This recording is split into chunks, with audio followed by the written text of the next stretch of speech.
Aujourd'hui, c'est encore plus important. Aujourd'hui, il y a une espèce de puissance de rébellion, de rébellion.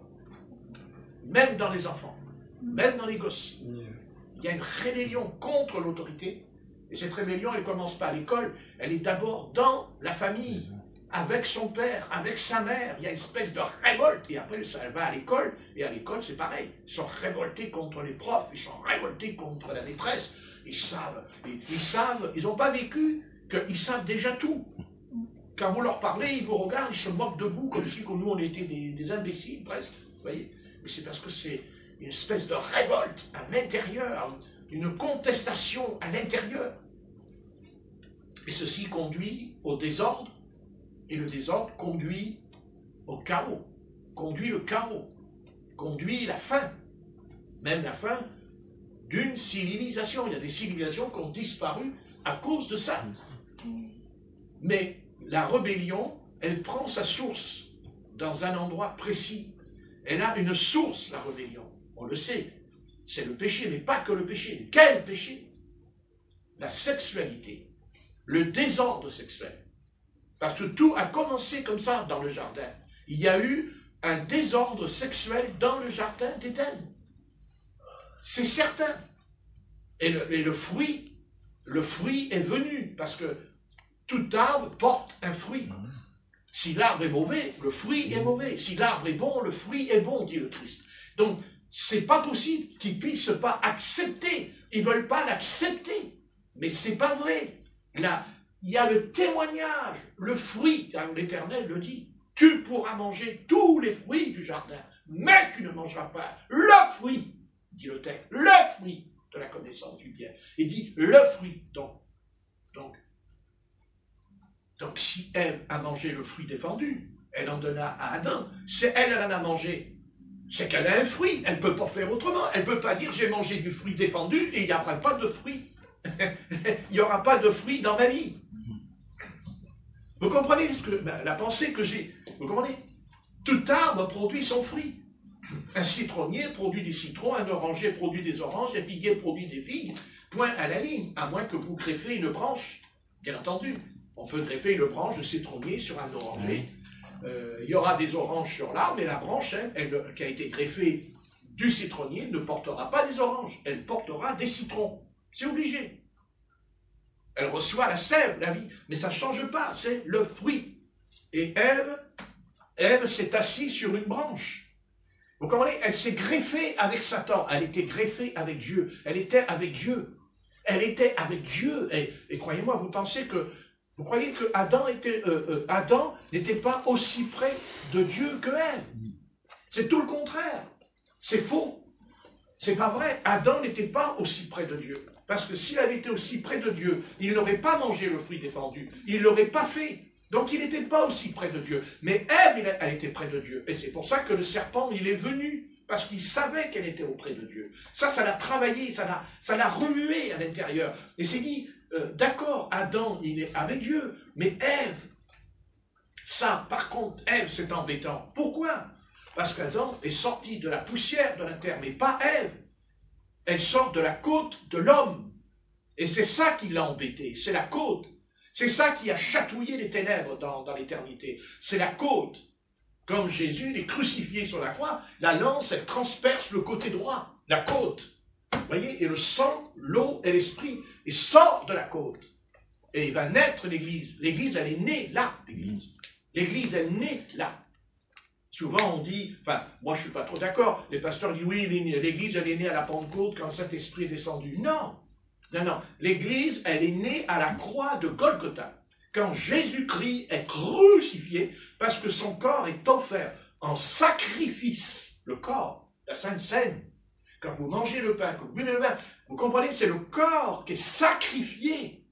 C'est ça le mystère, justement, de la croix, de l'incarnation. C'est que le corps de Christ est sans péché, mais il s'est offert en sacrifice en portant nos péchés et nos iniquités. Car il dit qu'il s'est fait pécher, dit le texte.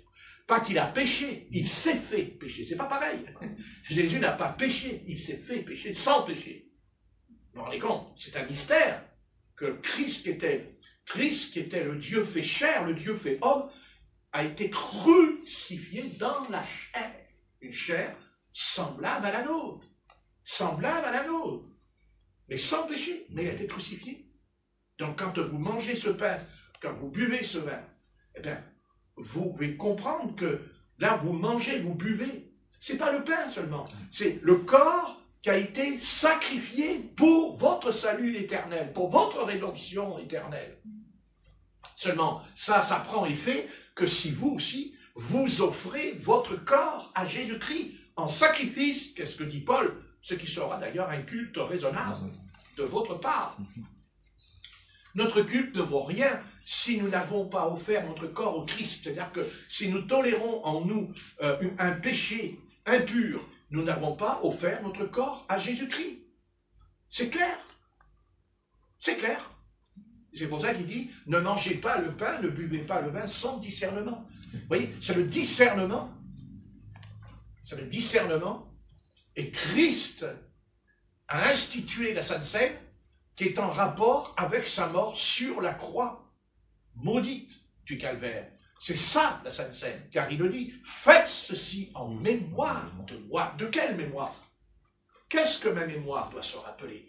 Que Jésus-Christ a été crucifié sur le bois maudit de la croix. Amen.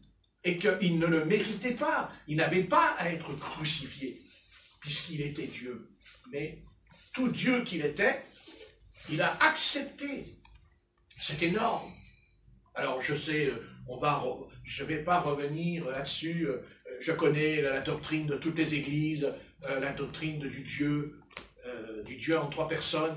Écoutez, c'est leur problème, c'est pas le mien. Moi, je n'ai pas de problème avec la divinité. Je n'ai même pas besoin. Je n'ai pas besoin même d'insister là-dessus, parce que la question, elle est claire. Si on vous pose la question, vous répondez, mais alors tu ne crois pas au Père? Si. Mais tu ne crois pas au Fils? Si. Mais alors tu ne crois pas au Saint-Esprit? Si. Alors tu vois, il y en a trois. Oui, il y en a trois. Mais il n'y en a pas trois. Il n'y en a qu'un, parce qu'ils sont dedans, mon ami. Parce qu'ils sont dedans. Comme ça règle la question. C'est-à-dire que, pour moi, la question est réglée. Je suis ni trinitérien, je suis ni dualiste, et je suis ni unitarien. Pourquoi? Parce qu'ils sont dedans. Je ne nie pas le Père, je ne nie pas le Fils, je ne nie pas le Saint-Esprit. Mais ce que je nie, c'est que vous dites qu'il y a trois personnes. Non, il n'y a pas trois personnes, il n'y en a qu'une, parce qu'ils sont dedans. Et comme ils sont dedans, ça ne me dérange pas de prier le Père et le Fils. Par contre, je ne prie pas le Saint-Esprit, parce que jamais les apôtres, ils ont prié le Saint-Esprit.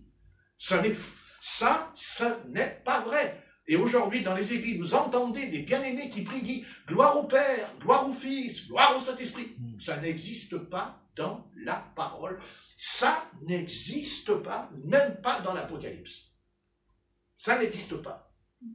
Il est dit « Gloire à Jésus-Christ » dans l'Apocalypse. C'est clair. Il dit « Je suis l'alpha et l'oméga », le commencement et la fin, le Dieu, c'est-à-dire Elohim, je suis le Elohim, Yahvé, tout-puissant, je suis. Point. Donc, il y a le Père, il y a le Fils, il y a l'Esprit, mais pas en tant que personne. Ici, il y a trois personnes. Il y a Patrick, il y a Corinne et il y a Rebecca. Ça fait trois personnes. Il y a trois personnes. On est d'accord. Mais dans la divinité, c'est pas une personne, deux ou trois personnes. Ça n'existe pas. Et même, je peux même aller plus loin. Je suis convaincu, je sais que je vais vous étonner. Eh bien, moi, je vais vous dire pourquoi il y a une erreur. Pourquoi ils sont tombés dans cette erreur? Parce qu'ils ont voulu dire que Dieu était une personne. Et elle est là, l'erreur. C'est de dire que Dieu est une personne. Mais Dieu n'est pas une personne. Non, c'est pas vrai. Dieu, il est esprit, dit la Bible. Amen. Voilà, c'est ça l'erreur. C'est ça l'erreur. L'erreur, elle est partie de ce qu'ils ont dit, Dieu est une personne. Mais Dieu n'est pas une personne. La texte dit Dieu est esprit, dit le Christ. Et le Dieu qui est esprit a envoyé, c'est-à-dire Dieu, Elohim, ça fait du bien. Elohim est venu. Est venu. Il a dit quoi? J'envoie le Fils. Ah, ça y est. Il envoie le Fils. Oh là là, il y a une deuxième personne. Non. Non, il envoie le Verbe. Elohim, c'est le Verbe. Il dit, La lumière soit, la lumière fut. C'est le Verbe. Elohim envoya le Verbe appelé Jésus, Yahvé, appelé Yeshua. Il envoya le Verbe. C'est-à-dire que le Verbe est sorti, le Verbe a quitté le sein d'Elohim. Et il est venu sur la terre, et le Saint-Esprit, l'Esprit l'Éternel, lui a donné un corps de chair et de sang, mais sans péché. Et après, Yeshua retourne dans le sein d'Elohim. Mais quand il retourne, c'est la même personne. On va dire, vous comprenez, c'est la même. Il n'y en a pas deux, il n'y en a pas trois. Il y en a la même. C'est ça qu'ils n'arrivent pas. Et c'est ce que le Christ dira à Nicodème. D'ailleurs, Nicodème lui pose la question. Parce que c'est étonnant, l'apôtre Pierre ne lui parle pas de ça. C'est étonnant d'ailleurs, hein, puisque l'apôtre Pierre, quand même, hein, c'est un gars qui est assez secoué quand on lit, il est secoué avec Jésus, celui-là. Hein. Mais cette question, il ne lui posera pas. C'est Philippe qui lui pose cette question. C'est étonnant quand même. Il dit, mais écoute, Seigneur, voilà, montre-nous le Père. Tu nous parles toujours de ton Père. mais montre-nous ce Père, le Père, mon Père. Jésus il parle, il dit, mon Père, priez le Père. Bon, alors Philippe, à la fin, il se dit, bon, ça va, il me parle du Père, mais il est où son Père? Il est où son Père hein? Joseph, il semble qu'il est mort, Joseph, hein, puisqu'il n'en parle jamais de Joseph. Donc il a dû décéder très tôt, hein, d'ailleurs. Et alors, il est là, alors, le Seigneur, il le regarde. Il est étonné, Jésus. Jésus, il est étonné. Oui, oui. Quand vous lisez Jean 14, il est étonné, Jésus. Quelle question un peu ridicule. Montre-nous le Père. Mais Jésus lui dit, mais celui qui m'a vu le Père. Alors là, les trinitariens, là, vous savez, qu'est-ce qu'ils font, les trinitariens? Alors, qu'est-ce qu'ils font? Ils tournent la page. Hop! Ils tournent la page. Non, je vous promets, ils me l'ont fait. Non, ils me l'ont fait. Ils tournent la page. J'ai dit, non, là, non, là, non, là. Alors il me dit, mais tu vois bien qu'il y a le Père. Mais bien sûr, mais je n'ai jamais dit qu'il n'y a pas le Fils. Mais je n'ai jamais prêché que Jésus... Est-ce que vous m'avez entendu dire que j'ai... Non, j'ai toujours prêché que Jésus-Christ est le Fils de Dieu. Non, il faudrait savoir. Bon, alors j'ai l'esprit, je prêche Christ, le Fils de Dieu. Mais le Seigneur dit à Nicodème, ne crois-tu pas que je suis dans le Père et que le Père est en moi? Et blanc. Et là, la Trinité se casse la figure. Parce qu'elle n'a pas besoin de se casser la figure, il y a longtemps qu'elle a pété les plombs, la Trinité. Parce que la Trinité n'a pas de sens. Elle n'a pas de sens. Elle n'a pas... Non, mais elle n'a même pas un sens spirituel de l'esprit dedans. Car comment je peux prier trois personnes? C'est déjà contraire... Non, regardez. C'est contraire, exactement, c'est contraire à ce que Yahvé a dit à Moïse dans le Sinaï. Quand il lui dit, quel est ton nom? Je suis celui qui suis. Ça ne fait pas trois, là. Singulier. Je suis. Alors ils vont vous sortir la Genèse. Oui, mais l'Éternel dit, faisons l'homme à notre image. Mais bien sûr. Mais je suis d'accord. Faisons l'homme à notre image. Bien sûr. Mais pourquoi? Mais parce qu'il y avait le Père et le Fils. C'est ce que nous dit Proverbe chapitre 8. Mais ce qu'ils ne comprennent pas, c'est que quand il dit faisons, c'est l'Esprit et le Verbe. L'Esprit est le Verbe qui ont dit faisons l'homme à notre image. Vous comprenez? Voilà, c'est le Verbe. Quand vous priez, c'est le Verbe. Quand vous priez, vous prononcez le Verbe. Eh oui. La seule différence qu'il y a, c'est qu'il faudrait que notre prière, notre Verbe soit ouais. Ouais. Voilà la différence. La différence, c'est qu'aujourd'hui, on n'a pas une parole ouente. On n'a pas une parole ouente parce qu'il n'y a plus de prophètes dans l'Église. Parce que la déchirure de l'Église dans ce siècle, c'est qu'il n'y a pas de prophètes. Il n'y a que des pasteurs. Il n'y a que des pasteurs. Que des pasteurs. Vous allez dans une église, le pasteur. Mais l'église primitive, elle n'est pas composée d'un pasteur. Il y a les docteurs, les prophètes, les évangélistes, les apôtres, Voilà, ça c'est l'église de Jésus-Christ. Et dans les Corinthiens, Paul il dit, l'église est fondée, il dit, elle est fondée sur les apôtres et sur les prophètes. Et à Antioche, il est dit, il y avait les prophètes et les docteurs. Vous voyez, il y avait les prophètes, ils prophétisent. Ainsi parle l'Esprit de Dieu, il descend. Et après, il y a le docteur qui va nous enseigner pour nous apporter l'équilibre, pour que nous ne soyons pas entraînés par des sectes. Parce qu'il y a des sectes. Hein? Il y a des sectes de démons, dit l'apôtre Paul à Timothée. Donc, il faut qu'il y ait le docteur. Mais maintenant, écoutez-moi bien. Quand vous priez le Seigneur Jésus, ils sont dedans. Donc, s'ils sont dedans, ben, vous vous adressez au Père et au Fils. Amen. Ils sont dedans. Mais on n'est pas contre. On n'a jamais, on n'est pas une assemblée qui nie le Père et le Fils. Mais pas du tout. Mais pas du tout. C'est pas vrai. C'est pas vrai. Ce que moi je... C'est pas que je suis contre d'accord, qu'on soit d'accord ou pas d'accord, c'est pas le problème. De toute façon, quand j'avais pas cette connaissance, parce que j'ai pas reçu cette connaissance dès le départ de ma conversion. Vous savez, quand on est dans un endroit, hein, si vous êtes né dans une famille africaine, vous allez parler l'africain. Et si vous êtes né dans une famille américaine, vous parlerez l'américain. Bon, je ne vais pas citer toutes les nations, hein, les gars, hein, d'accord. Bon, ben c'est pareil. Vous naissez dans une assemblée, vous allez parler le langage de l'assemblée. Quand vous êtes petit, vous rentrez dedans, vous êtes petit, vous ne savez pas. On vous apprend à parler comme ça. Donc quand vous entrez dans l'église catholique romaine, vous parlez comme les catholiques. Vous comprenez? Donc vous allez faire quoi? Ben, vous allez prier Marie, vous allez prier Joseph. Où est-ce que je veux dire? C'est tout petit. Après, vous allez chez les protestants, alors là, on ne prie plus Marie, on ne prie plus Joseph, on prie le Christ, le Rédempteur, mais par contre, si on vous dit faut recevoir le Saint-Esprit que parler en langue, alors là, on vous dit non, c'est pas du Seigneur, c'est plus pour aujourd'hui. Voilà, de toute façon, avec Dieu, ce n'est plus pour aujourd'hui. Alors on se demande qu'est-ce que Dieu fait aujourd'hui et à quoi sert Dieu aujourd'hui. Je me pose la question, à quoi sert Dieu aujourd'hui? Puisque c'est plus pour aujourd'hui. Ils devraient nous dire carrément, Dieu n'est plus pour aujourd'hui. Et puis ça c'est réglé. Mais du moment que Dieu est esprit, automatiquement, Dieu prophétise. Puisqu'il est esprit, il parle en langue, il parle en d'autres langues, il est Dieu. Comment Dieu ne connaît pas toutes les langues? C'est nouveau ça, Dieu. Alors nous servons un petit Dieu très, très maigre et mince, notre Dieu. Mais Dieu, c'est pas ça du tout. Dieu, c'est une chose immense. Mais Dieu, on le connaît par quelque chose.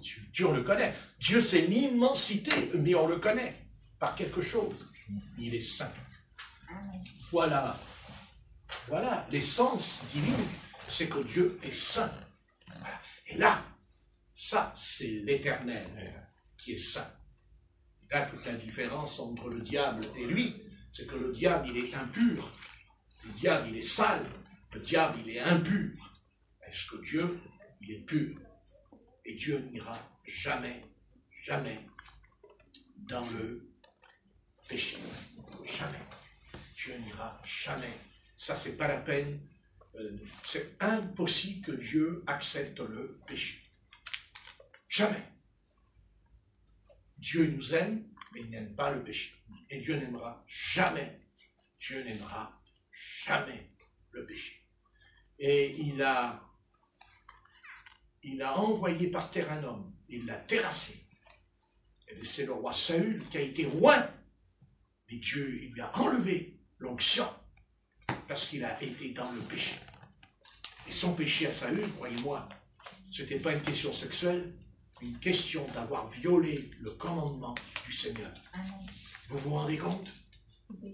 L'obéissance. Il a désobéi. Et Dieu rajoutera même que la désobéissance est plus coupable que la divinité. C'est par rapport à la voyance, par rapport... Vous vous rendez compte? C'est grave de désobéir au Seigneur. C'est grave. Alors obéissons au Seigneur. Là, on obéit. Il dit, prenez. Ah, c'est un ordre.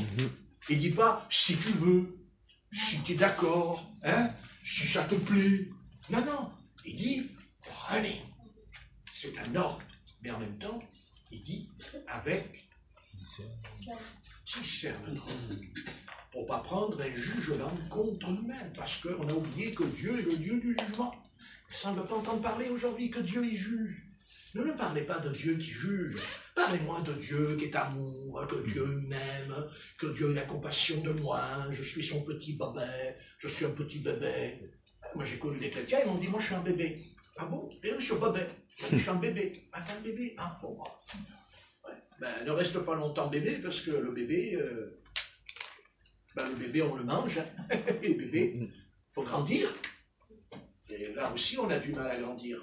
Ça nous fait peur de grandir. On a peur de grandir. Hein. Allez, reconnaissons-le.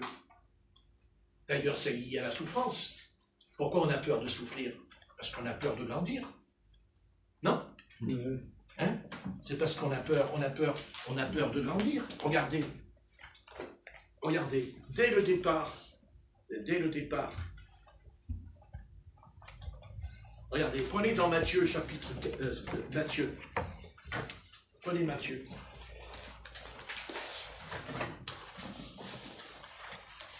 Regardez, prenez Matthieu 16, verset 24. Vous allez voir. Je vais vous montrer avec des versets que ce que je vous dis, c'est très solide.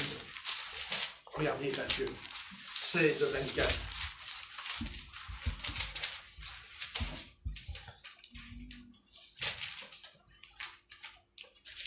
Matthieu 16, verset 24. Qu'est-ce qu'il est écrit? Dans Matthieu 16, verset 24.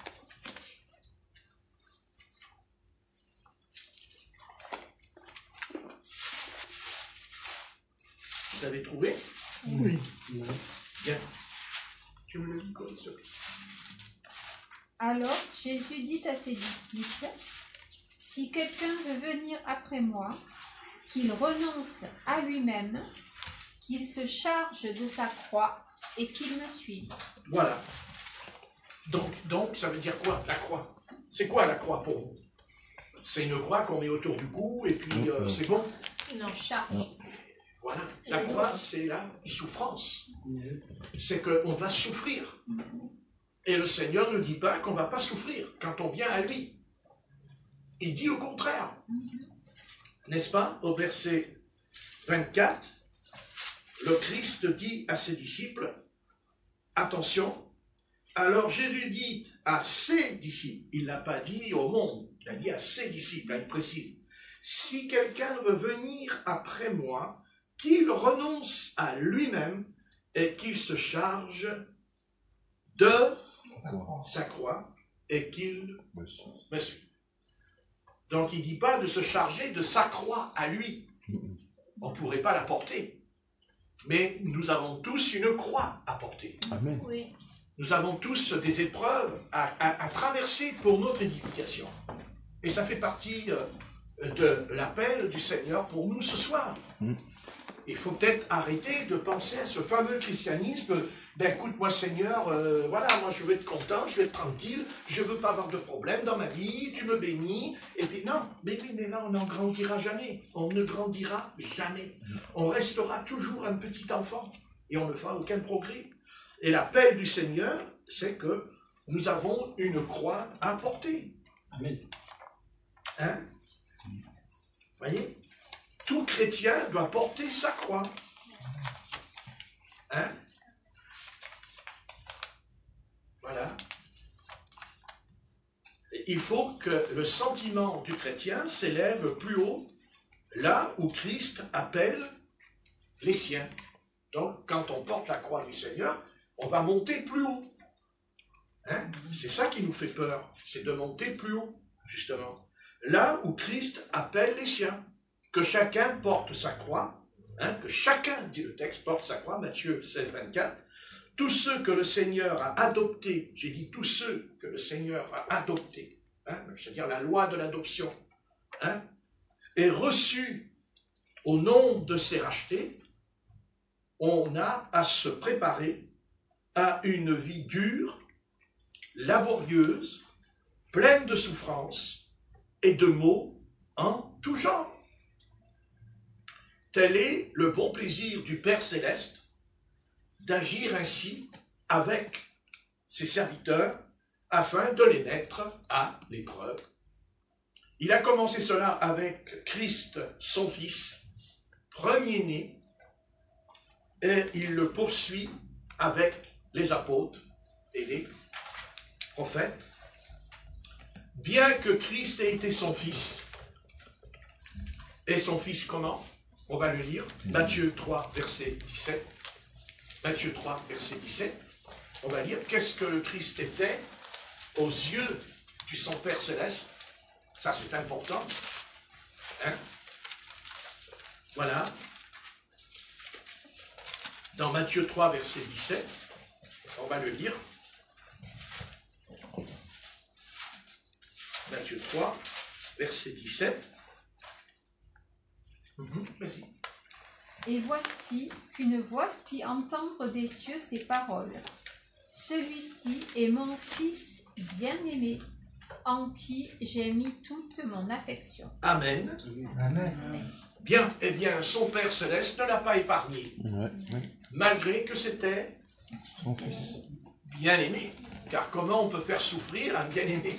Eh bien, il est passé par la souffrance. Et c'était son Fils bien-aimé. Il n'a pas été traité, voyez, il n'a pas été traité pendant sa vie sur la terre avec facilité. On peut même dire qu'il a été non seulement en continuelle détresse, mais sa vie n'a été qu'une espèce de croix permanente. Toute sa vie, Jésus a porté cette croix. Il ne l'a pas portée seulement en montant à Golgotha. Il l'a portée dès qu'il est venu au monde. Il a porté la croix. Il a enduré beaucoup de choses. Et on ne sait pas tout, parce que tout n'est pas écrit dans l'Évangile. Tout n'est pas dit ce qui s'est passé dans sa vie. Croyez-moi, on ne sait pas tout. Mais le peu qu'on sait, c'est qu'on a compris que ça n'a pas été facile pour lui, hein, à ce Jésus de Nazareth. Ça n'a pas été facile pour lui. D'ailleurs, l'Épître aux Hébreux nous donne la raison de cette souffrance chez lui. Hébreux 5, verset 8, on va lire. Hébreux, chapitre 5 et verset 8. Hébreux 5 et verset 8.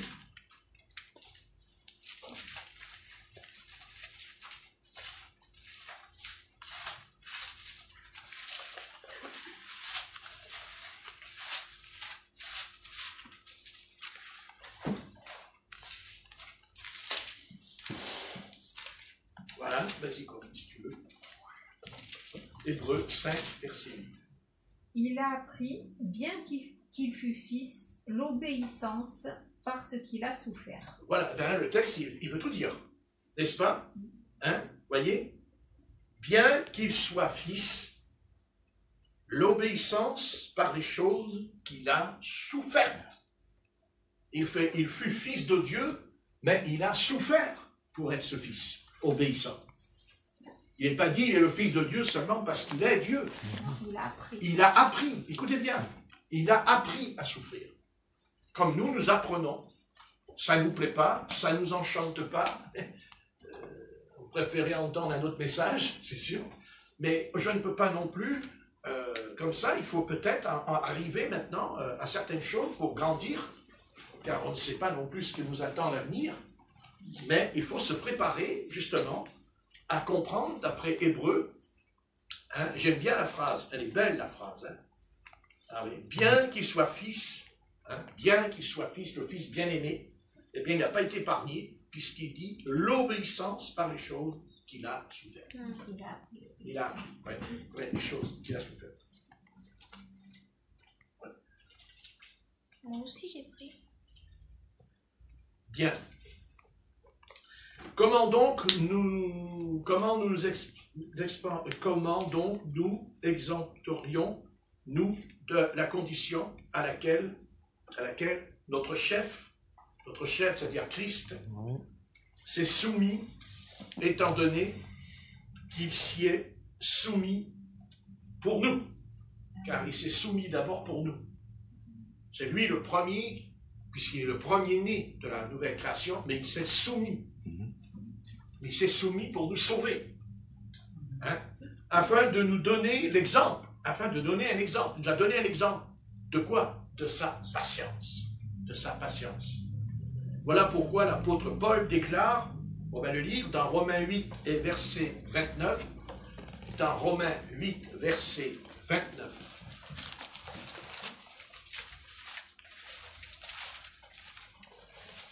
Romains, chapitre 8 et verset 29.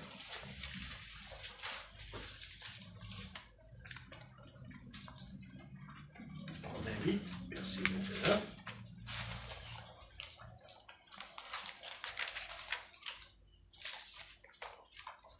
Car ceux qu'il a connus d'avance, il les a aussi prédestinés à être semblables à l'image de son Fils, afin qu'il soit le premier-né d'un grand nombre de frères. Voilà. Ceux qu'il a connus d'avant. Bonjour pour ceux qui ne sont pas d'accord avec la prédestination, je leur envoie le texte. Ça leur fera beaucoup de bien s'ils m'entendent.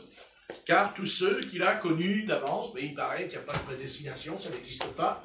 Ben ouais, mais alors il est dit d'avance. Peut-être que je ne comprends pas ce que ça veut dire avant et après, ou pendant. Ben là, il dit d'avance. Et puis alors, l'autre Paul, il dit prédestiné, ça ne veut pas dire avant, non, je ne sais pas. C'est comme ça, l'apôtre Paul, il dit des phrases que tous les pasteurs ne sont pas d'accord. Et alors, heureusement que l'apôtre Paul n'est pas là, ici à ma place ce soir, parce que je ne sais pas comment il ferait, l'apôtre Paul. Je ne sais pas comment il ferait, parce que alors, ça veut dire que ce qu'il a écrit, il n'est pas inspiré par l'esprit, c'est Paul, qu'il n'est pas conduit par l'esprit, là. Ben non, oui. Prédestiné, en grec, on peut aussi traduire prédéterminé. Ah ben alors, bon, ben alors voilà, bon, ben, merci. Prédéterminé, non, mais c'est pas ça, non, c'est pas ça, voilà. Et ce qui m'intéresse, il dit à l'image de son Fils. Donc quand je dis à l'image de son Fils, ça veut dire souffrir. Hein? Je ne sors pas de mon contexte, de mon sujet. Hein? Parce que j'ai de temps en temps...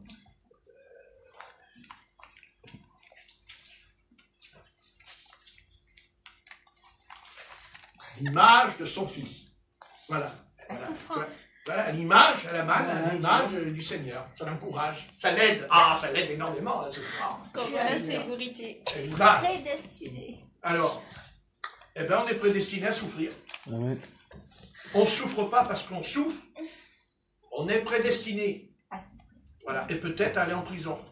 On ne sait pas. Peut-être aller en prison, à être arrêté pour le Seigneur. Pour qu'on réunit. Ça, c'est vrai. C'est bien. C'est bien, mais il faut toujours des gens qui confient, surtout quand ça vient des sœurs. C'est l'esprit, ça. Alors, donc... Pas quoi? Bon. Amen. Amen. À la Alors, prison, il n'y a pas de manger. Hein, ben non. Il y a pas, les hommes ne les entendent pas, là. Les hommes, les femmes, ils n'entendent pas. Non, mais là, ils sont en train de souffrir en silence. Ils souffrent en silence. Comment donc? Voilà, c'est clair. Voilà, donc je n'ai fini avec cette page. Je fais la deuxième page pour bien ordonner mon message que j'ai préparé. Alors, quant à nous, nous n'avons rien à faire. Alors, attendez. Voilà. Quant à nous, nous n'avons rien à faire de quelque chose d'important, parce que là, je crois que je suis en train de... alors, attends, ça, c'est... attendez. J'avais trouvé. Non, mais j'avais trouvé mon petit Patrick. Tout se trouve. Peut-être que... Voilà. Voilà. En fait, c'est... Attendez, hein, j'ai mélangé les deux pages. Voilà. Alors.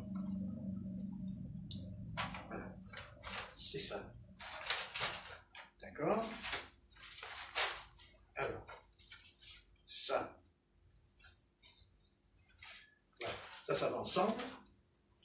Et ça va ensemble. Ok. Je sautais là. Ça, c'est la 3. Et donc, ça serait là. Ça serait là. Ça serait là. Voilà. Donc, voilà, j'en suis là. D'accord. C'est pas, j'ai mis une page qu'il faudra mettre tout à l'heure. Voilà, donc j'en suis là. Voilà, d'accord. c'est ça. Et là, maintenant, j'attaque la 2. Je vais y arriver. Voilà. Et on a Voilà. confiance en la prédestination. Amen. Alors, donc, je continue. Nous tirons de cela une grande consolation. Amen. Parce qu'il y a aussi la consolation, car il n'y a pas que la souffrance, il y a aussi la consolation. Parce qu'autrement, là, Correct. alors là, vous n'allez pas dormir de la nuit, après ça, le message pareil, de souffrance. Surtout que si ce soir vous rentrez et que vous avez la migraine, alors là, vous allez souffrir toute la nuit. Oui, oui, je sais. Alors, en endurant écoutez bien, en endurant toutes sortes de misères que l'on nomme les choses contraires et mauvaises de la vie, eh bien, nous communions avec la croix de Christ, afin que comme lui. Voilà. Quand on souffre, on est en communion avec la croix. Alors là, il n'y a plus personne qui se convertit avec un truc pareil. Mais pourtant, c'est ça la vérité. Et oui, c'est ça la vérité, c'est qu'en fait, quand on souffre, eh bien, on ne le sait pas, mais on est en communion avec la croix. Parce que notre Maître a été crucifié, et il a souffert aussi, avant nous. Et il veut qu'on participe à cette souffrance, non pas pour qu'on soit sauvé. Ah non, non, non, attention. Car je n'ai pas enseigné que pour être sauvé, il faut souffrir. Non, parce que c'est vite fait, là. L'autre, il va venir, mais t'as vu, il faut que tu souffres pour être sauvé. C'est ce que dit l'Église catholique romaine. Non, non, pas ça. Non, non, non. La souffrance, elle fait partie du plan de Dieu pour nous apprendre la patience. Parce que nous ne sommes pas nés patients. La patience, c'est pas notre, non, non, non. La patience, c'est dur. Mais la souffrance va nous éduquer, va nous former à être patients, à attendre et à obéir aussi, c'est vrai, à obéir.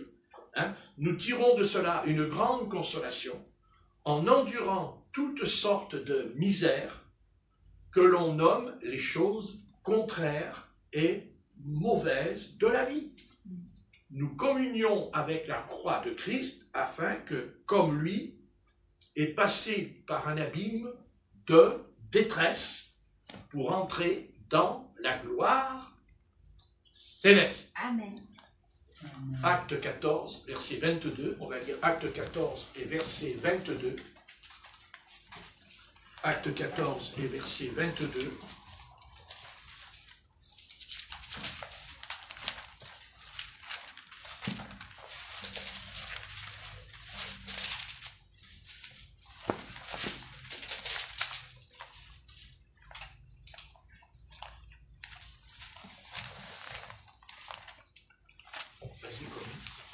Ils affermissaient l'âme des disciples, les exhortaient à demeurer dans la foi et disaient, c'est par beaucoup de tribulations qu'il nous faut entrer dans le royaume de Dieu. Amen.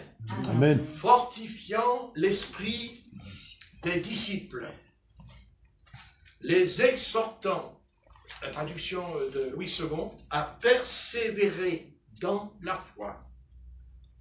Et disant, ça nous fait moins chanter, hein, c'est par beaucoup de tribulations, tu peux l'aider, Stéphanie, s'il te plaît? Bon. C'est par beaucoup, il dit pas un petit peu, hein. Hein, c'est par beaucoup, c'est ce que c'est qu'une tribulation, hein. C'est par beaucoup de tribulations qu'il nous faut entrer dans le royaume de Dieu, dans le royaume des cieux. Ce n'est pas ce qui se passe aujourd'hui dans toutes les assemblées, espèce de christianisme, là, vous savez, tu vas aller au ciel, tu rentres avec le Seigneur. Non, non, c'est pas ça la parole. La parole, elle dit pas ça. Elle dit, si on est sauvé par la foi, c'est pas la question. Mais attention, attention, attention, attention, attention, attention, attention. C'est par beaucoup de tribulations. C'est-à-dire qu'il faut passer par des épreuves. Donc ça veut dire qu'il n'est pas écrit qu'on ne sera pas malade. Il n'est pas écrit qu'on n'aura pas des maladies. Il n'est pas écrit qu'on ne souffrira pas. Non, non, non, ça c'est faux. Et ça, vous savez, je vais vous dire la vérité. Vous savez, je pense que les évangélistes américains nous ont fait beaucoup de mal dans les années 50 avec la guérison divine. Parce que c'est... Je ne dis pas que Dieu ne peut pas guérir les malades. Pas du tout, non, pas du tout. Au contraire. Au contraire, il y a le don des guérisons. Alors, je sais que c'est vrai. Mais peut-être que il y a eu une conception, là, dans le christianisme, n'est-ce pas, vers la fin du XXe siècle, avec ces évangélistes là, qui sont venus de l'autre côté de la mer, nous apporter cet évangile-là, vous savez, un évangile magique, vous savez, on appuie sur un bouton, et puis ça y est, je suis guéri, j'ai plus rien. Hein, et on va juste même à raconter, puisqu'on l'a raconté, on le raconte encore, hein, oui, mais si t'es malade, c'est parce que t'es dans le péché, si t'es malade, c'est parce que tu as le péché. Ça peut être vrai, mais c'est pas vrai non plus dans l'éthique morale du Seigneur. C'est pas vrai, ce n'est pas vrai. Ben non, sinon l'apôtre Paul, Voilà, alors... et c'est ça, et l'apôtre Paul n'aurait pas eu cette souffrance des charpes dans la chair à ce moment-là, alors. Non, c'est pas vrai, c'est faux. Et si Dieu, des fois, il laisse ces choses comme ça en nous, on ne sait pas pourquoi, mais Dieu a ses raisons. Et peut-être qu'en arrivant dans l'éternité, le Seigneur nous dira, mais tu vois, si tu avais eu une santé, comme tout le monde, mais tu ne serais pas là aujourd'hui. Tu ne serais pas là, tu ne serais pas avec moi, tu ne serais pas entré, tu n'aurais pas franchi la porte qui est étroite. Mais oui, mais Seigneur, je t'aime, tout ça. Oui, je sais. Oui, mais tu ne te connais pas. Mais si, je me connais. Non, tu ne te connais pas. Tu ne sais pas qui tu es. Tu ne connais pas ce que tu pourrais faire si tout allait bien. Amen. Tu ne sais pas jusqu'où tu pourrais aller dans ta nature. Donc Dieu sait ce qu'il fait avec nous, et il permet, et il a ses raisons. Mais ceci ne nous enlèvera jamais la paix, ceci ne nous enlève pas la paix, ceci ne nous enlève pas la joie du salut, ceci ne nous prive pas de Christ, ça ne nous prive pas du culte, ça ne nous prive pas de la Sainte Seine, ça ne nous prive pas des dons spirituels, au contraire. Au contraire. Mais plaît à Dieu de nous guérir. Plaît à Dieu, il n'y a pas de souci dans ce domaine. Dire que Dieu ne peut pas me guérir, c'est déjà vraiment, c'est horrible. Mais Dieu guérit. Mais il n'est pas obligé de guérir. Et il n'est pas écrit dans la Bible que Dieu doit me guérir. Par contre, ce que Dieu me promet, c'est que dans la souffrance, il viendra me consoler. Ça, il me le promet. Et d'ailleurs, l'œuvre du Saint-Esprit, il dit le consolateur. Je vous enverrai un autre consolateur. Il ne dit pas, je vous enverrai une puissance, je vous enverrai des dons. Au sujet du consolateur, je parle. Il dit, consolateur, le consolateur. Ça veut dire qu'on souffre, mais le Seigneur vient nous consoler. Il vient qu'il nous visite, et d'un seul coup, on ne sait pas pourquoi, la douleur s'en va. Mais elle revient, bon, mais elle s'en va. Il y a quelque chose qu'on ne peut pas expliquer. Vous voyez? C'est parce qu'il y a le Saint-Esprit, il y a le consolateur. Voilà, il y a aussi les gâteaux qui consolent. Et alors, donc, ça console aussi l'estomac. L'estomac, il aime être consolé aussi. Voilà. Donc, non, mais bien aimé. Jésus a jeûné 40 jours, 40 nuits. Donc, l'apôtre Paul nous enseigne que lorsque nous sentons en nous une participation aux afflictions de Christ, eh bien, nous persévérons également, parce que, et pourquoi on persévère? Pourquoi? Parce que en nous, il y a quelque chose que les païens n'auront jamais. Il y a en nous la puissance de la résurrection. Amen. Voilà. Et ça, nous l'avons. Malade ou pas malade, nous avons en nous la puissance de la résurrection d'entre les morts. Eh oui, elle est en nous. Amen. Eh oui, elle est en nous. C'est ça. Donc je relis la phrase que j'ai écrite. L'apôtre Paul nous enseigne que lorsque nous sentons en nous une participation aux afflictions du Christ, nous persévérons également la puissance de sa résurrection. Et cette participation à sa mort est une préparation à entrer dans son éternité glorieuse. Philippiens, chapitre 3, versets 10 à 11. Étude biblique aujourd'hui. Étude biblique. Philippiens. C'est après Romains. Nouveau Testament. Philippiens. Corinthiens, Galates, Éphésiens, Philippiens. Chapitre 3 et versets 10 à 11. Bien. Chapitre 3. Mon but est de le connaître, lui, ainsi que la puissance de sa résurrection et la communion de ses souffrances, en devenant conforme à lui dans sa mort, pour parvenir, si possible, à la résurrection d'entre les morts. Très bien. Ainsi, écoutez bien, vous voulez connaître le Christ? Non, pas le Christ. Pas le Christ. Avec je saute en l'air et je tape des mains et je chante et je tombe par terre et je me relève. Ça, ce n'est pas le Christ. Ça, ce n'est pas le vrai Christ. Le Christ, ce n'est pas ça, bien-aimé. Ce n'est pas la véritable Église du Christ, ça. Ça, faut arrêter tous ces... Écoutez, que le Seigneur puisse chasser ces gens-là. Je ne parle pas du peuple, je parle de ceux qui dirigent, ceux qui ont la responsabilité d'amener ces hommes qui ont comme ça de faire plein de promesses au peuple de Dieu. Mais la réalité aussi, elle n'est pas toujours là, malheureusement. Et c'est pour ça qu'il y a beaucoup aussi de croyants qui s'en vont et qui quittent le combat parce qu'on ne leur a pas prêché la vérité. Et la vérité, c'est que le Christ nous dit, ainsi, je connaîtrai Christ et la puissance de sa résurrection et la communion de ses souffrances, bien-aimés, en devenant conforme à lui dans sa mort, pour parvenir, si je puis, à la résurrection d'entre les morts. Donc, voyez, c'est pas ce que disent aujourd'hui beaucoup d'églises. Je suis ressuscité, je suis avec le Christ, je vais ressusciter. Non, non, non, non, non, non, non. Il dit, je parviendrai. Parce que je vais parcourir un chemin qui ne sera pas aussi facile qu'on ne l'aurait le croire. Vous voyez, suivre le Seigneur, ce n'est pas facile, et c'est pas facile du tout. Mais comme il nous a prédestinés avant la fondation du monde, il nous donnera la puissance de sa résurrection pour endurer les souffrances physiques, morales ou psychiques. Et aussi, il peut aussi nous guérir. Amen. Il peut dire, vous savez, le Seigneur, il peut même nous guérir sans imposition des mains. Hein? Il dit une parole, dit le serviteur.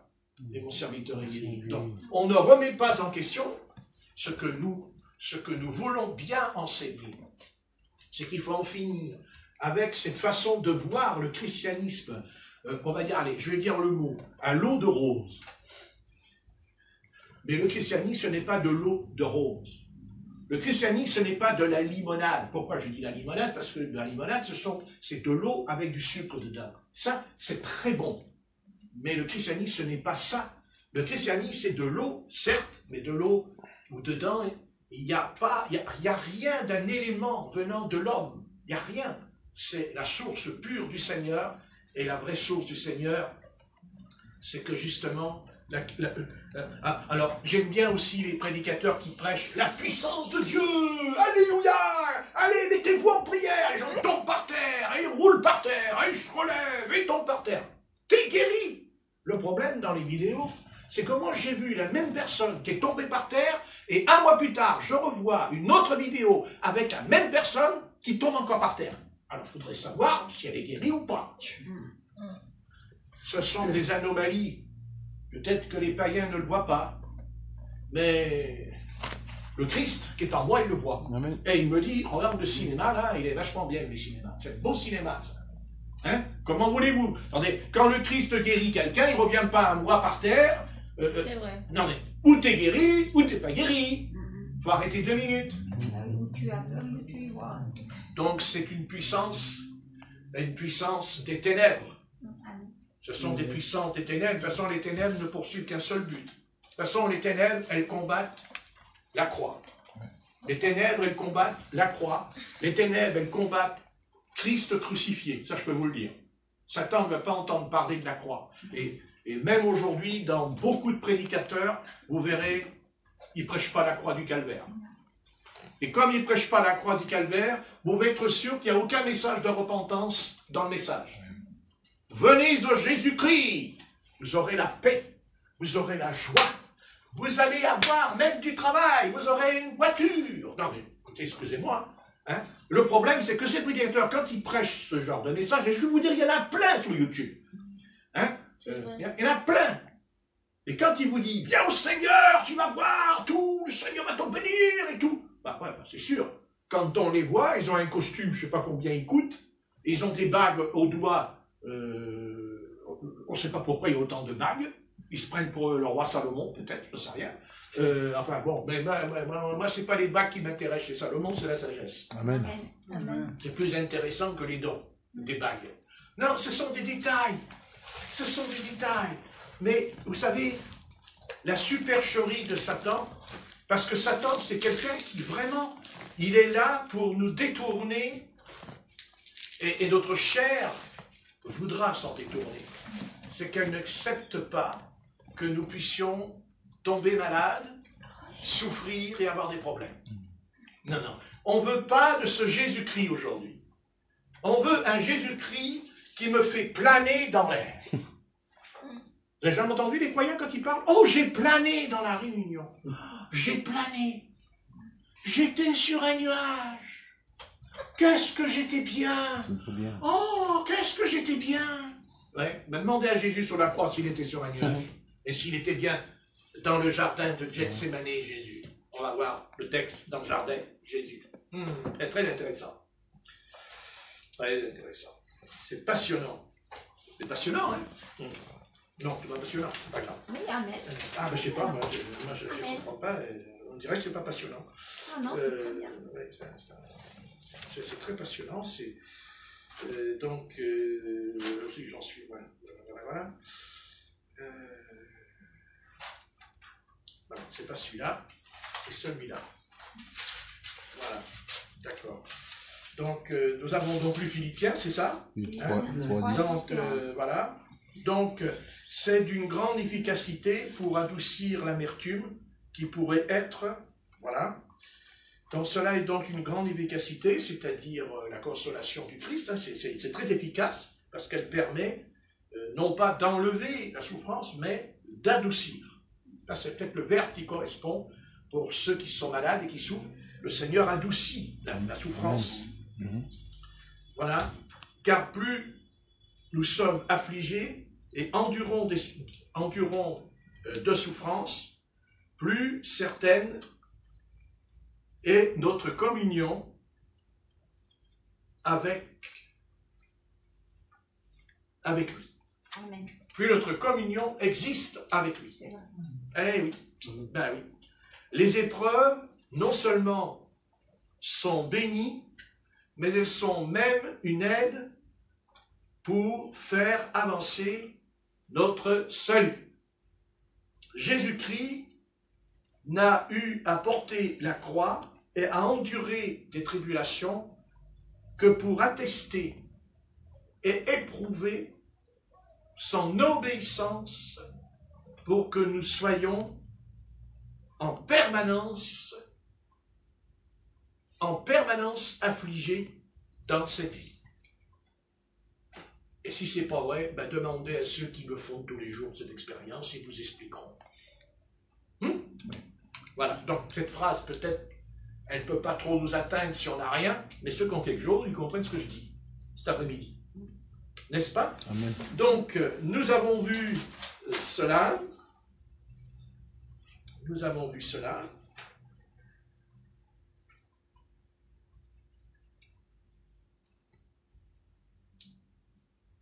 Ça, c'est réglé. Et maintenant, nous allons venir à la phrase de notre sœur Stéphanie. Oui, stoïque. Stoïcien. Il y a aussi stoïcien. Les stoïciens, c'est Oui. ça. S-T-O-I-C-I-E-N. S. Ah, s'il y en a plusieurs, il y a un Ah S. oui, non, mais, ma phrase, c'est le chrétien dans la souffrance corporelle n'est pas un stéocien. Stoïcien. Il n'est pas dans la attention, parce qu'on va venir aussi à ne pas tomber dans le piège de cette philosophie grecque. Grecque. Le combat que soutiennent les chrétiens contre le sentiment naturel de la douleur, en faisant preuve de patience et de réserve, est très bien décrit par l'apôtre Paul dans 2 Corinthiens, chapitre 4, du verset 8 à 9. Corinthiens, chapitre 4, verset 8. Alors, vas-y, un coup de marteau sur la tête. 2 Corinthiens. 2 Corinthiens. 4, 2 Corinthiens 4 8. à 9. Nous sommes pressés de toute manière, mais non écrasés. Désemparés, mais non désespérés. Persécutés, mais non abandonnés. Abattus, mais non perdus. Continue. Alors attends, 2 Corinthiens, chapitre 4. Alors, 2 Corinthiens, chapitre 4, 4, versets 8 et 9. et verset 8, 8 à 9. Vas-y, recommence à le lire, Corinne. Nous sommes pressés de toute manière, mais non écrasés. Bien, je lis la phrase de ma traduction. Nous sommes pressés de toute manière, mais non réduits à l'extrémité. Hein, vous voyez, et ça c'est vrai. On est pressé de toutes parts en ce moment, mais pas à l'extrémité. Continue. Désemparés, Alors là, il dit la phrase, là tu dis désemparé, la phrase est dit dans la détresse. Ça c'est plus fort, je trouve, dans la détresse. Vas-y. mais non désespérés. Mais non dans le désespoir. Mais non, c'est pareil. Non, vous voyez, mais non, j'ai genre qui me fait. Mais non dans le désespoir.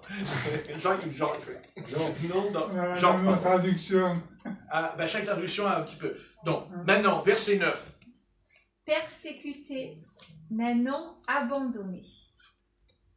Abattus, mais non perdus. Continue. Verset 10 alors. Oui, oui. Nous portons toujours avec nous dans notre corps la mort de Jésus, afin que la vie de Jésus se manifeste dans notre corps. Je continue.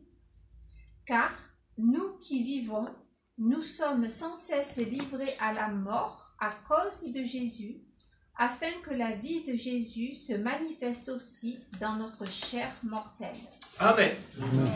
Donc là, vous avez une preuve que le Seigneur nous appelle, que le voulions ou non, nous passerons par ce chemin d'épreuve. Amen. Et ça va même plus loin.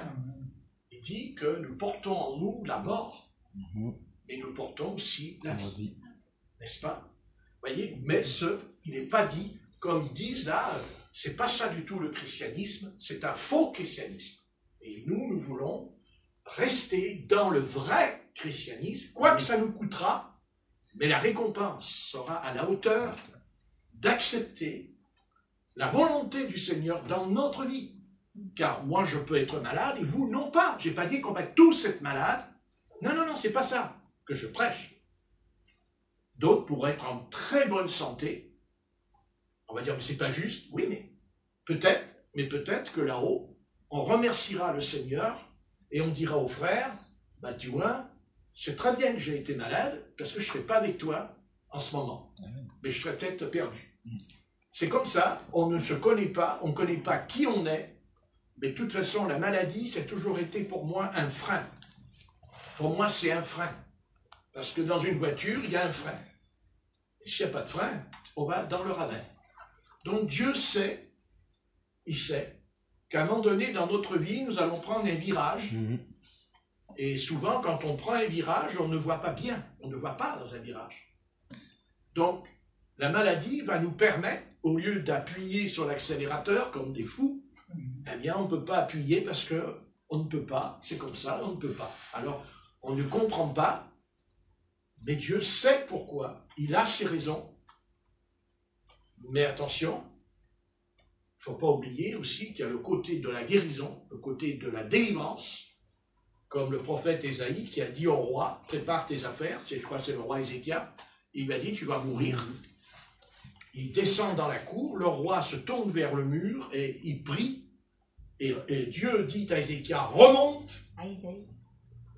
à Ésaïe, remonte, et il dit, l'Éternel a rajouté 15 années de ta vie. Voilà. Et quand Dieu fait ça, il va s'occuper du soleil. C'est pour vous dire ce que Dieu peut faire pour un homme. Ce que Dieu peut faire pour un homme qu'il aime. Dieu fait des choses uniques. Mais en même temps, la parole nous enseigne une leçon énorme. C'est que pendant ces 15 années qu'il a eues en plus, il est tombé dans l'orgueil. Et il s'est détourné de l'Éternel. Donc vous voyez que si Dieu a voulu le reprendre là, c'est parce que Dieu savait qu'il allait tomber dans l'orgueil. Dieu le savait. Mais Dieu aussi, il a tenu compte que quand on prie, il nous exauce. Il ne peut pas, Dieu non plus, dire « ouais, t'as prié ». Non, non, Dieu compte aussi. Mais c'est vrai que quand Dieu lui a dit « tu vas t'en aller », Ézéchias aurait dû dire que la volonté de l'Éternel soit faite. Point, c'est tout. Vous voyez? Il aurait dû raisonner, mais comme il n'était pas capable de... Il ne pouvait pas accepter qu'il allait mourir, il avait peur de la mort. Donc le Seigneur a dit, ok, c'est bon. C'est bon, il y a un soleil et tout. Mais moi, je ne préfère pas que Dieu débloque le soleil pour moi, parce que si c'est pour me retrouver dans la perdition, ça ne m'intéresse pas. Je préfère, si tu dis tu vas mourir, ben je meurs, mais au moins je sais que je vais dans le ciel. Mais si je reste 15 années de plus pour faire l'imbécile ou l'idiot sur la terre, c'est pas la peine, parce que entre nous, hein, des bêtises, on en a fait. Hein. Non, mais même quand on est converti, hein, pas avant, encore après. Hein, on fait encore de bêtises. Hein. Un peu de bêtises, hein, un peu de bêtises. Il y a des hommes, quand ils ont 50 ans, ils croient qu'ils ont toujours 18 ans. Vous voyez ce que je veux dire? Je ne rentre pas dans les détails. Hein, les sœurs, elles comprennent le message profond que je donne là. Hein? N'est-ce pas? Voilà. Et oui, ben oui, on n'a pas besoin d'avoir 20 ans pour faire de bêtises. Hein? Vous avez des hommes qui ont 90 ans, ils ont envie de bêtises. Ils sont pires que les jeunes. C'est des fauves. Ça sent. Ça sent la femelle. À 90 ans. Si. Ouais. Ouais. Après, ils vont sentir autre chose, hein, de l'autre côté. Hein. C'est sûr que là, après, ils vont en avoir, l'autre côté des femelles. Ça, c'est sûr. Parce qu'en enfer, il y en a un paquet des femelles. Là, je peux vous le dire. Ouais. Ils s'arrangent entre eux, après, les femelles, avec les hommes, de l'autre côté de la barrière du temps. Parce que ne croyez pas qu'ils sont délivrés. Hein. Pas du tout. Quand on arrive en enfer, on n'est pas délivré. Hein. Ah non. On meurt avec son péché. Hein. Seule la sanctification vous empêche de mourir avec votre péché. C'est pour ça qu'il dit, personne ne verra le Seigneur sans la sanctification. Avant de mourir, il vaut mieux que les choses soient bien réglées en nous, avant de mourir. Parce que si on meurt et qu'il y a le péché, un péché en nous, attention, quand on meurt, même si on est au Seigneur, ça ne va pas aller. Hein. Ah non. Ah non. Nul ne verra le Seigneur sans la sanctification. C'est clair. Il n'y a pas d'autre solution. Il n'y en a pas d'autre. Alors, la petite prédication, je suis sauvé, je suis avec Jésus-Christ, tout va bien. Non, c'est pas ça l'évangile. Ça, c'est pas l'évangile de Jésus-Christ. C'est pas l'évangile selon Jésus-Christ, la phrase. Pour moi, c'est ma phrase. Selon Jésus-Christ. L'évangile, c'est pas ça. Non. L'évangile, c'est une puissance de Dieu. Oh oui, c'est sûr. Mais c'est pas pour qu'on vive dans le péché. C'est pas pour qu'on pratique les vices et les passions de la chair.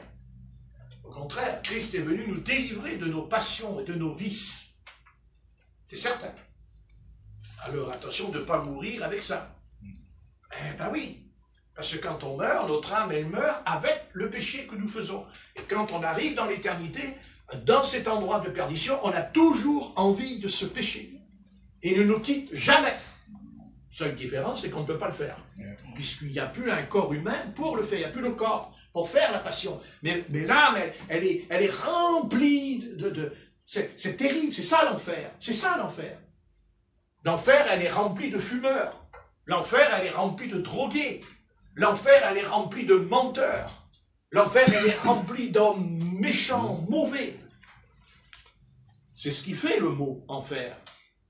L'enfer, c'est pas le fait que Dieu aurait créé un endroit comme un pays et que Dieu jette les gens dans ce pays.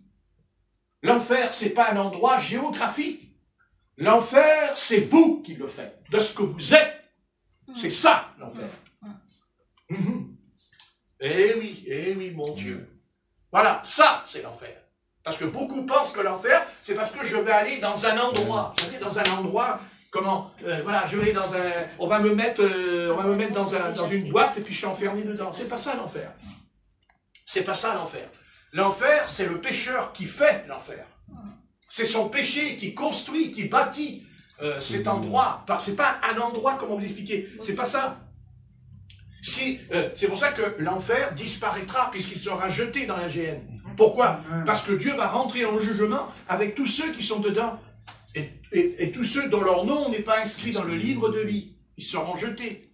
Il n'est pas dit qu'ils retournent en enfer. Ils sont jetés dans le lac de soufre et de feu. Pourquoi? Parce que l'enfer, c'est eux. Eh oui, c'est eux.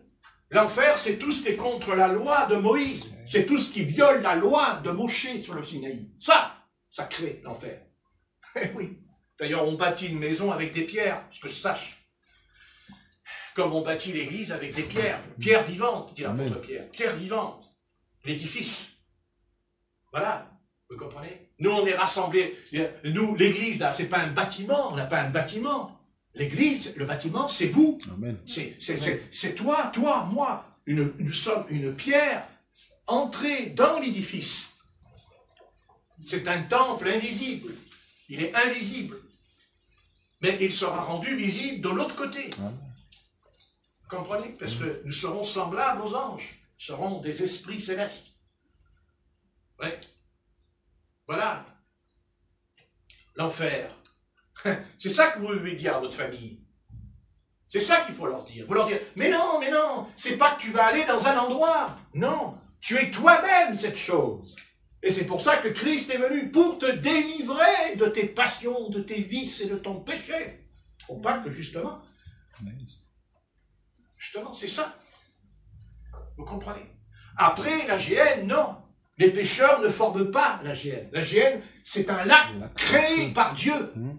C'est un lac créé. C'est un lac de feu que Dieu a créé pour jeter l'enfer qui n'existera plus. Pourquoi? Parce que les pécheurs seront jetés dedans. Les impies seront jetés dedans. Il ne peut plus y avoir l'enfer puisque les impies sont jetés dedans. Parce que c'est eux qui forment, on va dire, c'est quoi l'enfer? C'est comme un corps. C'est un corps. Mais bien sûr, c'est un corps l'enfer. C'est un corps avec des bras, des jambes, et voilà, c'est ça, comme le corps de Christ. Le corps de Christ, il a des bras, des jambes, voilà. Et c'est pour ça qu'en enfer, selon le péché que vous avez commis, selon le péché dans lequel vous êtes, il y en a qui seront le bras, d'autres qui seront la jambe, ça dépend de ce qu'ils ont fait. Ça dépend de ce qu'ils ont fait. Ils se retrouveront, par rapport à ce qu'ils ont fait, dans le genre de punition, de châtiment, dans ce qu'ils ont fait. C'est pour ça que le sang de Jésus-Christ, le sang de Christ me lave de tout péché. Le sang de Jésus. Et c'est tellement important, le sang de Jésus, que c'est là que nous le retrouvons, là maintenant, quand on va boire le vin. Ceci est mon sang, ceci est mon corps. Buvez-en tous en mémoire de moi. Voilà. Parce que là, que nous mangeons et nous buvons le sacrifice de Jésus-Christ. C'est-à-dire, il a souffert, il a pris toute la souffrance de l'humanité sur lui. Il souffre. Et c'est pour ça que c'est important de prendre la Sainte Seine. Parce que si vous prenez la Sainte Seine et que ma vie n'est pas offerte en sacrifice à Jésus-Christ, c'est pas la peine, il ne faut pas que je la prenne. Je la prends parce que je donne ma vie au Christ. Alors je la prends. C'est fini les rigolades dans l'église, n'est-ce pas? C'est fini le théâtre, là, tout ce qui se passe. C'est fini. Non, c'est fini. Vous croyez que le Christ qui était sur le bois maudit du calvaire, il avait un costume à 3000 €? Le Christ, quand il est crucifié, Jésus, il a des chaussures à 3000 € peut-être. Hein? C'est ça, Jésus, c'est ça qu'il est sur la croix? Non. Non. Il est un homme brisé. Il est un homme cassé. Il est un homme brisé. Ça, c'est le vrai Christ, le vrai Jésus que nous aimons. Parce qu'il ne peut pas me sauver. Moi, Jésus-Christ ne va pas me sauver s'il a un costume qui ressemble à une vedette, excusez-moi, de théâtre. Je n'ai pas dit qu'on ne peut pas mettre un costume, mais il y a costume et costume. Parce que la Bible dit qu'il n'avait rien pour attirer le regard, ni beauté et ni éclat. Et quand un pasteur commence à attirer les gens, vous savez, sa manière de s'habiller, sa manière de parler, vous savez, espèce d'orateur technique, là. Il y a même des pasteurs qui font du sport, ils ont des épaules comme ça. J'avais jamais vu dans les vidéos. Ils ont les épaules carrées, les pasteurs, dis donc. Ils font du truc, vous savez. Parce qu'il faut qu'ils soient avec des épaules. Moi, ils me prendront pas, moi. Moi, ils me prendront pas. Mais ils peuvent pas me prendre. Vous vous rendez compte? Qu'est-ce que... Ils peuvent pas. Je vais pas attirer... Je vais pas... Non, c'est pas bon pour eux. Non, il faut quelque chose qui frappe le regard. Pas là, un petit prédicateur avec son chapeau sur la tête, sa petite chemise depuis des années, son pellet, le pantalon, les mêmes chaussures. Qu'est-ce que c'est que ce prédicateur? D'où il sort? Mais non, Dieu, il est riche. Dieu, il est riche. Dieu, il te donne de l'argent. Il est riche, Dieu. Ouais. Jésus-Christ, quand il vient te voir, il arrive dans un 4x4. C'est le Christ, le Fils de... Il descend, Jésus de Nazareth, il descend dans un grand 4x4. Oui, une grande voiture, Jésus. Il descend, je suis Jésus-Christ. Je suis mort sur la croix. Oh, voiture. Qui coûte des millions d'euros, puis dans ce temps-là, t'as le pauvre qui crève de faim dans la rue plus loin. Vous savez? C'est vrai. Non, mais attendez, on arrête le cinéma, là. Non, mais remarquez, c'est l'âge du cinéma. Nous savons aujourd'hui que... Non, mais avant, il n'y avait pas le cinéma. Mais nous sommes dans une époque, c'est le cinéma. Que du cinéma. Tout est cinéma. Tout est dans l'image. Tout est dans la vidéo. Il faut que ça frappe les regards. Il faut que ça attire les regards. Il faut que vous soyez... comment? Vous savez, coupe de cheveux. Ils sont maquillés. Vous n'avez pas vu? Ils sont maquillés. Les maquillés. Les prédicateurs, ils sont maquillés sur les vidéos. Ils sont maquillés. Allez voir si le Christ est maquillé. Le Christ maquillé. Mais si une sœur et un frère, ils se repentent dans l'église, quand il se met à pleurer, le maquillage, il va foutre le camp comme un éclair. Il va fondre par terre, le maquillage. Le maquillage, il va aller par terre. Vous savez? Alors comme ça, les frères et les sœurs, elles vont dire, pasteur, ne prêche pas trop sur la repentance, parce que tu comprends, moi j'achète mon maquillage, ça me coûte de l'argent, et puis d'un seul coup, quand tu prêches, l'Esprit de Dieu descend sur moi, je me mets à pleurer, je pleure, il y a mon maquillage qui s'en va, mon rouge à lèvres,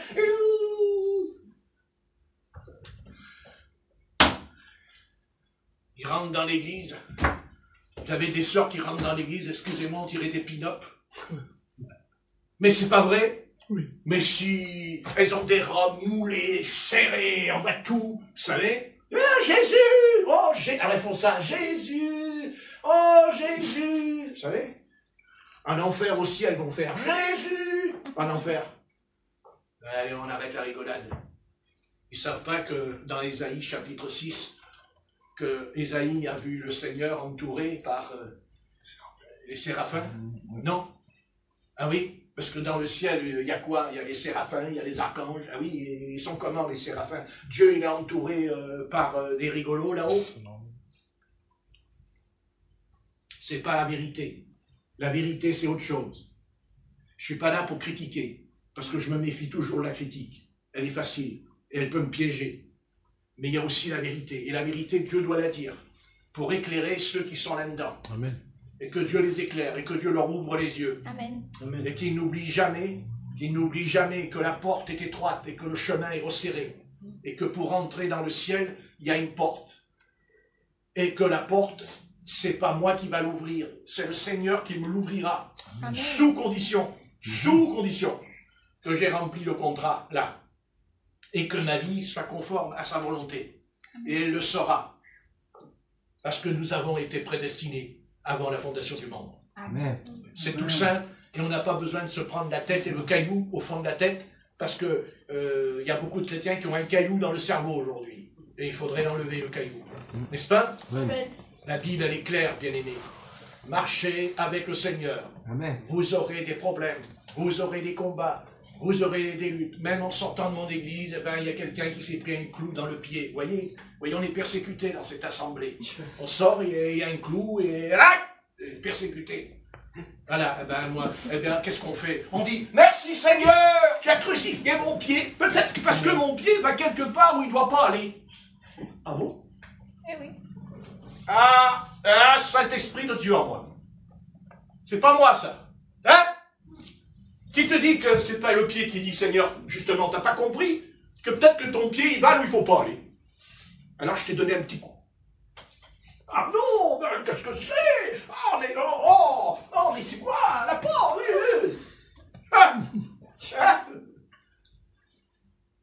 Et après on se met en prière. Oh Seigneur, faut mourir pour ton nom! Faut mourir! Oh, meurs, Jésus!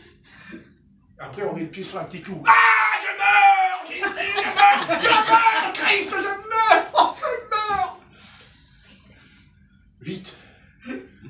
Allô? Les pompiers, qu'est-ce qu'il y a, monsieur? J'ai sorti de l'église, je me suis pris un petit clou dans le pied. Il a transpercé vos chaussures sont trouées, il y a un gros trou dans la semelle? Non. Mais j'ai eu mal! Oh, la mal. Et le Christ, il n'a pas eu mal, là? Amen. Hein? Il n'a pas eu mal? Amen. Bon. Alors, un petit coup, ça va pas nous massacrer. Hein? Pour un rien, on se plaint, pour un rien. Et on a besoin de souffrir, bien aimé. Mais ceux qui souffrent, ils savent très bien ce que je dis. Ils savent très bien ce que je dis. N'est-ce pas? Parce qu'il y en a qui souffrent ici. Et ça fait mal. Ça fait très mal. N'est-ce pas, phénomène? Hein? Ce phénomène ne s'amuse pas, hein. Ça rigole pas. Mais il y en reste avec le Seigneur. Mais il y en a, c'est des chevaux qui courent dans la prairie. Ce sont des chrétiennes, elles sont maquillées, elles ont des ménageux, oui, dans l'église. Et ça joue, Seigneur, alléluia, alléluia, Jésus, oh Jésus, gloire à Dieu, alléluia, alléluia. Oui, alléluia, on verra bien l'alléluia de l'autre côté. Et après, nous avons une petite sœur qui, voilà, très calme, qui passe par moments des mauvais quarts d'heure, mais le Seigneur, il est là. Amen. Il est dedans. Parce que ce qui compte, bien aimé, quand on boit, c'est ce qu'il y a dans la bouteille.